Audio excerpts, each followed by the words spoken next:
Land breezes and sea breezes. During the daytime, the Earth heats up faster than the surface does. If you go down to the beach in the summertime, you walk out onto the beach and you forget your shoes. The sand is extremely hot, and you run down to the water and it's cooler, much cooler, even though it's been absorbing the same amount of radiation for the same amount of time that the land has. Water is stubborn. The temperature doesn't change quite as much. It has a high heat capacity, they call it. It takes a lot of energy to get that temperature to change. All right, some things change temperature faster than others. If you get in your car and you get the seat belt in your hot car and you go to buckle in your seat belt and that metal touches your skin, it's extremely hot because metals have a low heat capacity. They heat up quickly with a little bit of solar radiation. But the land heats up much faster than the water does, and because that gets hotter over the land, and where we have hot air, that's where a low pressure is going to develop. So it's a relatively low pressure here. And hot air rises, and so again, this is low pressure over here. And then the cooler air is going to be high pressure. Remember, low pressure is like the Gulf of Mexico. It's warm down there. It is wetter air, all right, rising air. Canada is going to be the cooler air, the sinking air that's coming down into the United States. And so low pressure starts next to the surface and rises up. That hot air, as it heats, rises. Hot air rises. And so where we have rising air, it starts off down low and rises up. We call that a low pressure system. And then it forms a convection. So you have rising air here over the land where it's hot. And then over the water where it's cool, it's sinking back down and you have a high pressure system. And then air always travels from high towards low. If you take a balloon and blow it up, it's higher pressure inside the balloon. You let go of the end of it. The air comes rushing out of the balloon from the high pressure towards the lower pressure.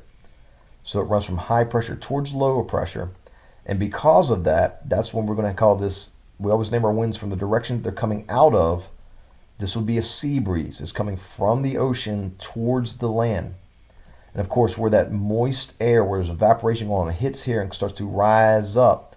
As it rises higher in the troposphere, we're going to have our clouds develop there because as it gets higher in the troposphere, it cools down.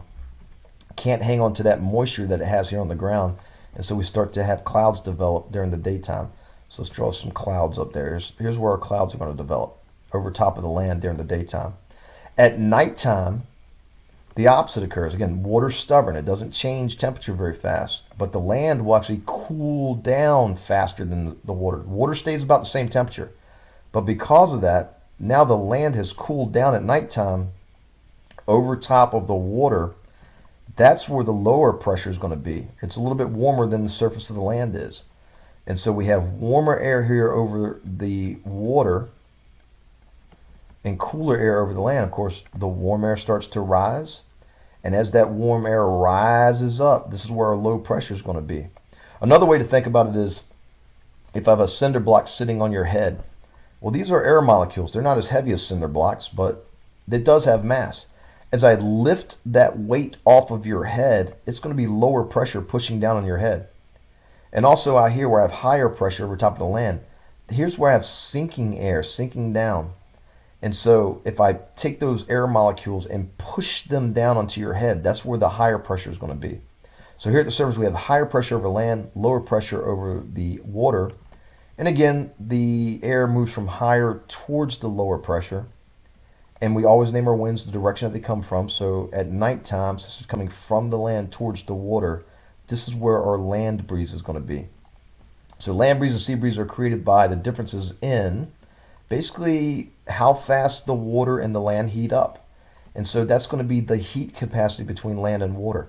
How much does the water doesn't want to heat up as quickly as the land does. It has a higher heat capacity. It takes much more energy to heat the water up than it does the land.